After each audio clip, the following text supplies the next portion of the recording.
ST कार्यशाळा खिळखिळी, कर्मचाऱ्यांचा जीव टांगणीला, अधिकाऱ्यांवर कारवाई करण्यास राज्य सरकारला भाग पाडणार, आमदार संजय केळकर.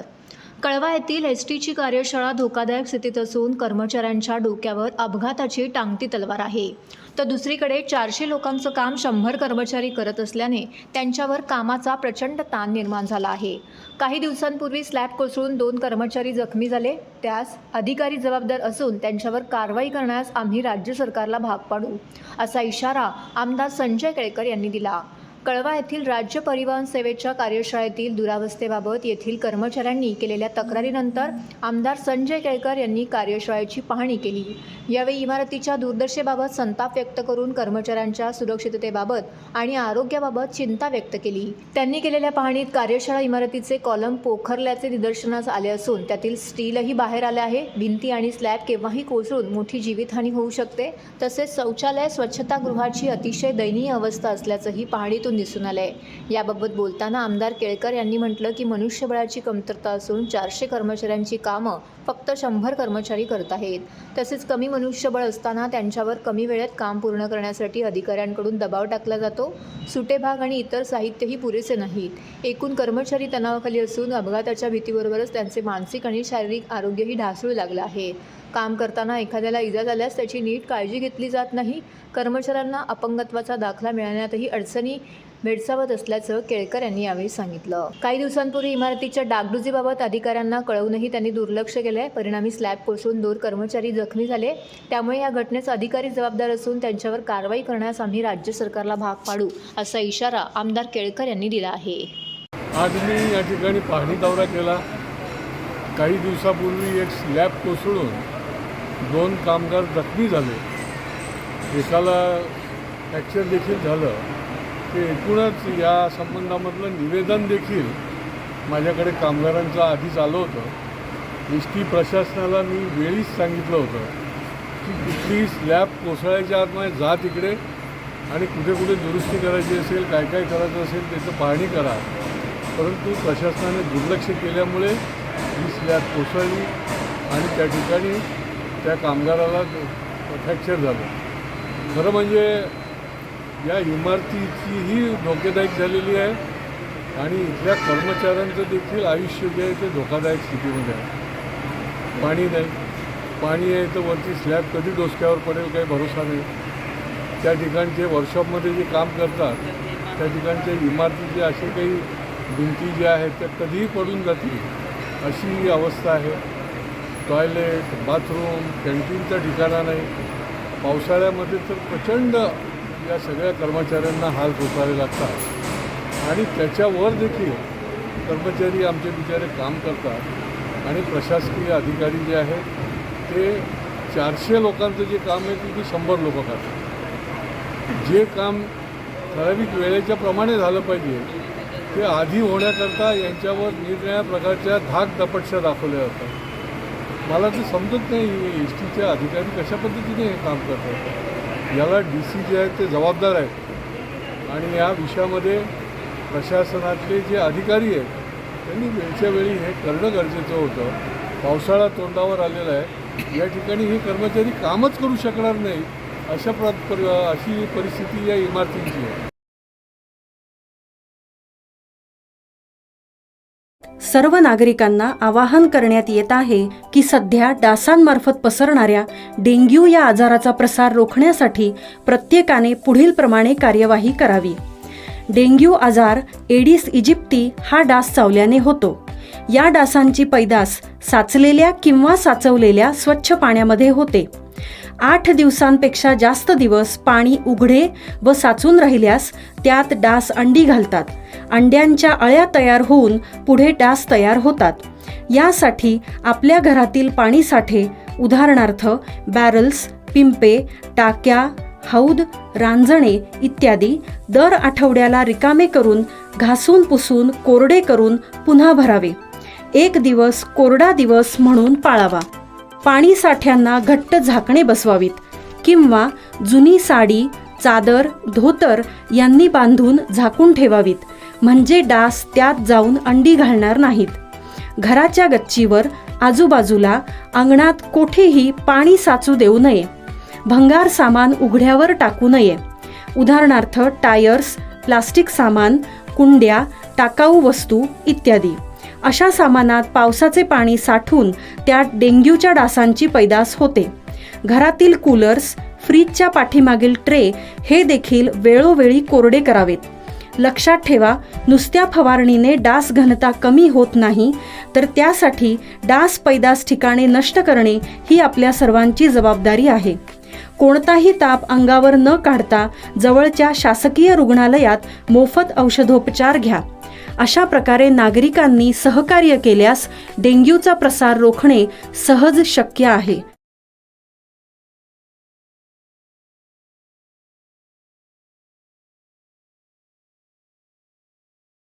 पिरॅमल रियालिटी आणि इस्कॉन यांच्यातर्फे ठाण्यातील पिरॅमल वैकुंठ येथे श्री श्री राधा गोविंद देव मंदिराचं उद्घाटन. इंटरनॅशनल सोसायटी फॉर कृष्णा कॉन्शियसनेसच्या नवीन श्री श्री राधा गोविंद देव मंदिराच्या भव्य उद्घाटनाचे साक्षीदार होण्याचा अनुभव ठाणेकरांना मिळाला. पिरॅमल समूहाची रिअल इस्टेट शाखा असलेल्या पिरॅमल रियालिटीच्या सहकार्याने हे मंदिर उभारण्यात आलेलं आहे. ठाण्यातील पिरॅमल वैकुंठ निवासी संकुलात सुमारे 4000 चौरस फूट क्षेत्रामध्ये हा मंदिर परिसर आहे. या सहयोगातून समकालीन जीवनशैलीसह अध्यात्माचे सुसंवादी मिश्रण दिसून येते आणि चांगले रहा आणि चांगले काम करा याप्रती असलेली पिरॅमल समूहाची बांधिलकी प्रतिबिंबित होते. ठाण्यातील पिरॅमल वैकुंठ येथील श्री श्री राधा गोविंद देव मंदिर हे महाराष्ट्रातील गेटेड कम्युनिटीमधील पहिले इस्कॉन मंदिर आहे. याचा उद्घाटन समारंभ इस्कॉनच्या नियामक मंडळाचे आयुक्त परमपूज्य राधानाथ स्वामी, इस्कॉनच्या नियामक मंडळाचे आयुक्त एच.जी. गौरांग दास, पिरॅमल एंटरप्राइजेस लिमिटेडचे अध्यक्ष अजय पिरामल, पिरॅमल ग्रुपच्या उपाध्यक्ष डॉक्टर स्वाती पिरामल आणि पिरॅमल कुटुंब यांच्या उपस्थितीमध्ये पार पडला. या सोहळ्यात परमपूज्य राधानाथ स्वामी यांचे प्रवचनही येथे झाले. वैकुंठ हे शाश्वत आनंद आणि आध्यात्मिक पूर्णता यांनी भरलेलं भगवान विष्णू यांचे दैवी निवासस्थान आहे. पिरॅमल रियालिटी आणि इस्कॉन यांचे एकत्र येणं हे अध्यात्म आणि आधुनिक जीवनशैली यांच्या सुसंवादी एकत्रीकरणाचं प्रतीक आहे. यातून सेवाभाव प्रतीत होतो आणि चांगले रहा आणि चांगले काम करा याप्रती असलेली पिरॅमल समूहाची बांधिलकी प्रतिबिंबित होते. हमको ऐसा लगा कि here there will be more than 10,000 people living, और आजकल के समाज में आप देखेंगे तो बहुत ज़्यादा तनाव है, बहुत टेंशन है और लोग को बहुत भय भी है, फियर है और इतना खुशी नहीं है. प्रभु जी ने आपको अभी बताया कि कितने सुसाइड होते हैं. मैं कई एजुकेशनल इंस्टीट्यूशन से जुड़ा हुआ हूँ और जो आजकल सुसाइड्स आप यंग पीपल में देखते हैं वो बहुत ज़्यादा है. इसलिए हमारी यही इच्छा थी कि एक ऐसा जगह बनाएं कि कम्युनिटी के लिए, बिल्डिंग के लिए तो सभी लोग बनाते हैं और हमने भी बनाया है, चाहे क्लब हाउस है, चाहे और सभी फैसिलिटी है, लेकिन ये एक और इम्पोर्टेंट था. और ये पहली बार कोई बड़े ये जो पिरॅमल वैकुंठ है जो 32 एकर्स में है और जो मल्टी चीज़ों का डेवलपमेंट है उसमें एक टेम्पल बने. अब इस्कॉन के भक्तगण समाज के सपोर्ट के साथ इसको आगे चलाएंगे. यहाँ पर गीता, भागवतम, रामायण, महाभारत, इसको लेकर बच्चों के लिए, युवाओं के लिए, परिवारों के लिए संस्कार और शिक्षा हर प्रकार से यहाँ पर ज्ञान का वितरण होगा और आध्यात्मिक रूप से लोगों के अंदर परिवर्तन लाने के लिए महामंत्र का कीर्तन और हर प्रकार से लोगों को ज्ञान मिलेगा. ये मंदिर निर्माण का काम लगभग 2 वर्ष के अंदर पूरा होगा.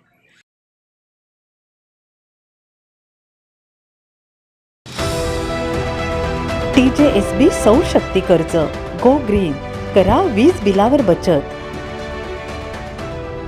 आकर्षक व्याजदर, 84 महिने परतफेड कालावधी, 80% लोन, व्यावसायिक आणि उद्योजकांकरता सुद्धा. अधिक माहितीसाठी तुमच्या जवळच्या शाखेला भेट द्या किंवा संपर्क साधा. 1800-223-466 आणि 1800-266-3466.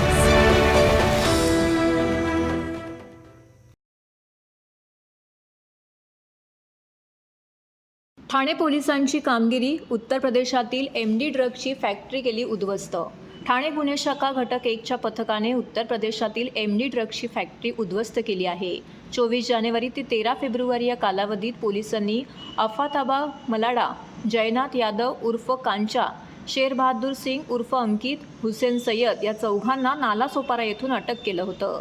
त्यांच्याकडून पोलिसांनी 14,05,000 MD क्रिस्टल पावडर जप्त केली होती.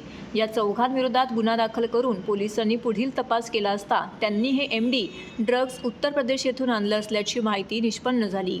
त्यानुसार पोलिसांनी वाराणसी येथील भगवतीपूर गावात प्रदीप प्रजापती याच्या घरातील MD ड्रग्ज क्रिस्टल पावडर तयार करण्याचा कारखाना उद्ध्वस्त केला. त्या ठिकाणाहून पोलिसांनी अतुल सिंह व संतोष गुप्ता या दोघांना अटक केलं आहे. ठाणे पोलिसांनी उत्तर प्रदेशातील फॅक्टरीतून 2,64,50,000 रुपये किमतीचे 2,645 kilogram MD crystal powder, MD बनवण्यासाठी लागणारे रासायनिक द्रवपदार्थ व साधनसामुग्री असा एकूण 27,87,17,902 रुपयांचा मुद्देमाल जप्त केला आहे. पुढील तपास सुरू असल्याची माहिती गुन्हे शाखेचे अप्पर पोलीस आयुक्त पंजाबराव उगले यांनी दिली आहे. मधील अधिकारी सहाय्यक पोलीस निरीक्षक श्रीमती रुपाली पोळ यांना माहिती मिळाली की कासारवाडी पोलीस स्टेशनच्या हद्दीमध्ये MD विक्री करण्यासाठी एक इसम येणार आहे. त्या माहितीवरनं आरोपी याला पकडण्यात आलं. त्याच्या ताब्यात 15 ग्रॅमचा MD मुद्देमाल मिळाला आणि त्यानुसार 24 जानेवारी 24 रोजी कासारवाडी पोलीस स्टेशनला गुन्हा दाखल करण्यात आला. या गुन्ह्याचा तपास करत असताना जो काय बॅक ट्रॅकिंग करावं लागते का यांना कोण कोण माल देतं, कुठून देतं, ते त्या अनुषंगाने तपास केला असता अजून 3 आरोपीला यामध्ये अटक करण्यात आली आणि अशा प्रकारे या 4 आरोपीकडनं 481 ग्रॅम वजनाचा मुद्देमाल हस्तगत करण्यात आला. हे अटक आरोपींकडे तपास करत असताना त्यांना जो सप्लाय करणारा आरोपी आहे मोनू नावाचा, तो हा उत्तर प्रदेश येथून माल बनवून महाराष्ट्रामध्ये या आरोपितांना सप्लाय करतो. ही जी माहिती मिळाली त्या माहितीच्या आधारे आणि काही टेक्निकल पृथक्करण केल्यानंतर असं लक्षात आलं की वाराणसीमधील एक भगवतीपूर म्हणून नावाचं गाव आहे. या गावामध्ये या मोनू नावाच्या आरोपीचा MD बनवण्याचा कारखाना आहे. त्या अनुषंगाने ठाणे पोलिसांनी STF वाराणसी यांची मदत घेतली. STF वाराणसीशी संपर्कात राहून त्यांच्या माहितीच्या आधारे किंवा त्यांच्याकडनं काही इनपुट घेऊन त्या ठिकाणी जे MD बनवणारा कारखाना होता तो साईट इस्टॅब्लिश करण्यात आली आणि वेगवेगळ्या प्रकारे आयडियाज वापरून तपासी अधिकारी व त्यांची टीम यांनी त्या ठिकाणी लोकेशन निश्चित केलं. त्याचबरोबर जे बनवणारे आरोपी आहेत तिथे त्यांची पण माहिती प्राप्त केली. एकदा माहिती कन्फर्म झाल्यानंतर त्या ठिकाणी STF वाराणसीच्या मदतीने श्रीमती रुपाली पोळ आणि त्यांच्या टीमने तसेच युनिटचे जे प्रमुख आहेत दिलीप पाटील या सर्वांनी त्या ठिकाणी खात्री केल्यानंतर रेड करण्यात आलेली आहे. ही रेड केल्यानंतर त्या ठिकाणी MD बनवण्यासाठी ज्या काही केमिकल्स लागतात ते सर्व केमिकल्स मिळालेले आहेत. त्याचबरोबर साधनसामुग्रीमध्ये हॉट एअर ओव्हन किंवा जार, नंतर ते बर्निंग हिटिंग इक्विपमेंट अशा प्रकारे गोष्टी त्या ठिकाणी मिळालेल्या आहेत. त्याचबरोबर आरोपीची एक गाडीसुद्धा मिळालेली आहे आणि त्या गाडीमध्ये काही मुद्देमाल मिळालेला आहे. यामध्ये विशेषतः असं आहे की एक MD बनवण्यापूर्वी ज्या मिक्सिंग करावं लागतं असं मिक्सिंग केलेलं 100 लिटर मटेरियल पण मिळालेलं आहे, ज्याची साधारणतः प्रोसेसिंग केल्यानंतर एक 25 किलोग्रॅम आसपास MD पावडर तयार होतो. अशा प्रकारे साधारणतः 27,87,17,902 रुपयाचा मुद्देमाल हस्तगत केलेला आहे आणि त्या ठिकाणाहून 2 आरोपितांना अटक करून घेऊन आलेलो आहोत. टू स्टेट याच्यामध्ये ते ऑपरेटिंग कशी करायचे, याचे नेटवर्क कसे चालायचे याच्या दादोजी कोंडदेव स्टेडियमने कमावले 2.25 कोटी. दुरुस्ती आणि देखभालीवर लाखो रुपये खर्च होणाऱ्या दादोजी कोंडदेव स्टेडियमला पांढरा हत्ती अशी ओळख मिळू लागली असताना विविध स्पर्धातून गेल्या काही दिवसात या स्टेडियमने महापालिकेच्या क्रीडा विभागाला 2,23,00,000 रुपयांचे उत्पन्न मिळवून दिलं आहे. गेली अनेक वर्ष ठाण्यातील दादोजी कोंडदेव स्टेडियमच्या देखभाल दुरुस्तीसाठी लाखो रुपये खर्च होत आहेत. त्या तुलनेत या स्टेडियमचे उत्पन्न नगण्य असते. यामुळेच हा पांढरा हत्ती कुठवर पोसायचा असा प्रश्नही दक्ष नागरिक उपस्थित करत होते. मात्र गेल्या काही महिन्यांमध्ये या स्टेडियमचे रूपडा आता पालटला आहे. आंतरराष्ट्रीय दर्जाची खेळपट्टी आणि सोयीसुविधा येथे उपलब्ध झाल्याने क्रिकेट आयोजक, खेळाडू आणि प्रेक्षकांची पावले या स्टेडियमकडे वळू लागली आहेत. त्यामुळे कधी नव्हे ते या माध्यमातून ठाणे महापालिकेच्या क्रीडा विभागाला दुपटीहून अधिक म्हणजे 2,23,00,000 उत्पन्न मिळालं आहे. 1982 साली बांधण्यात आलेल्या दादोजी कोंडदेव स्टेडियमची अनेक वर्षापासून दुरावस्था सुरू होती. मुंबईच्या क्रिकेटमध्ये ठाण्याच्या स्टेडियमचा उल्लेख असूनही येथे कुणी फिरकत नव्हते. 2000 साली येथे रणजी करंडक स्पर्धा झाल्या. त्यावेळी अनेकांनी येथे सोयीसुविधांवरती बोट ठेवलं होतं. त्यानंतर BCCIने केलेल्या अटी शर्तींमुळे येथे एकही सामना होऊ शकला नाही. याची दखल घेत मुख्यमंत्री एकनाथ शिंदे यांच्या निर्देशानुसार महापालिका आयुक्त अभिजित बांकर यांच्या मार्गदर्शनानुसार क्रीडा अधिकारी मिनल पालांडे यांनी आवश्यक असलेले बदल करून आंतरराष्ट्रीय खेळपट्टी येथे करून घेतली. ठाणे पालिकेच्या क्रीडा विभागाला दरवर्षी 70 ते 80 लाखांच्या उत्पन्नाचं टार्गेट दिलं जातं. मात्र दादोजी कोंडदेव स्टेडियमने बसवण्यामध्ये आलेले फ्लड लाईट आणि नूतनीकरणामुळे येथे क्रिकेट सामने भरवून उत्पन्न वाढण्याची शक्यता गृहीत धरण्यात आली होती. त्यामुळे उत्पन्नाचे उद्दिष्टही दुपटीने वाढवून 1.5 कोटी करण्यात आलं. पण क्रीडा विभागाने 215% उत्पन्न या स्टेडियममुळे मिळवून दिलं. भविष्यातही असे सामने येथे दणक्यात भरवण्यात येणार आहेत. शक्य झाल्यास IPL सामनेही सुरू होतील असा विश्वास क्रीडा विभागाच्या अधिकारी मिनल पालांडे यांनी यावेळी व्यक्त केला. रक्ताची नाते म्हणजे कुटुंब नव्हे. 2 जुलैला राष्ट्रवादी काँग्रेसचे राष्ट्रीय अध्यक्ष व महाराष्ट्र राज्याचे उपमुख्यमंत्री अजितदादा पवार यांनी आपली वेगळी राजकीय भूमिका जाहीर केली. तेव्हा आमच्यासारखे लाखो राष्ट्रवादी काँग्रेसचे कार्यकर्ते एक परिवार म्हणून अजितदादांबरोबर उभे राहिले आहेत. बारामतीतील जनताही ठामपणे अजितदादांच्या मागे उभी आहे. जितेंद्र आव्हाड यांनी पवार कुटुंबातील नात्यांवर आपली राजकीय पोळी भाजू नये. भाजपाचे शीर्ष नेतृत्व राष्ट्रवादी काँग्रेसला सन्मानपूर्वक जागा सोडतील असे आशादायी उद्गार ठाणे राष्ट्रवादी काँग्रेसचे प्रदेश प्रवक्ते ठाणे जिल्हाध्यक्ष आनंद परांजपे यांनी व्यक्त केले आहे. बारामतीची जनता ही देखील अजितदादांचं कुटुंब आहे आणि येणाऱ्या निवडणुकांमध्ये हे कुटुंब संपूर्णपणे अजितदादांच्या मागे उभं राहिलं दिसेल. माननीय अजितदादांनी बारामतीमध्ये ही शंका उपस्थित केली होती. मी आणि माझ्या परिवाराला पवार कुटुंबामध्ये एकटं पाडलं जाईल, आमच्यावर टीका होईल. पण महाराष्ट्रातील तमाम राष्ट्रवादीचे कार्यकर्ते जे अजितदादांचे कुटुंब आहेत ते त्यांच्या मागे खंबीरपणे उभे आहेत. माझी जितेंद्र आव्हाड यांना विनंती आहे की पवार कुटुंबातील नात्यांवर आपली राजकीय पोळी भाजू नका. आपल्या कुटुंबातील आपले कौटुंबिक संबंध अधिक वृद्धिंगत कसे होतील याकडे त्यांनी अधिक लक्ष द्यावे. जितेंद्र आव्हाड हे आमच्या सगळ्यांचे श्रद्धास्थान आदरणीय शरदचंद्र पवार साहेब यांच्यापेक्षा मोठे समजतात. आता पवार साहेबांची चूक काढण्या एवढे ते मोठे झाले असतील तर माहीत नाही. याचा प्रत्यय भारत जोडो न्याययात्रेच्या निमित्ताने नुकताच आला.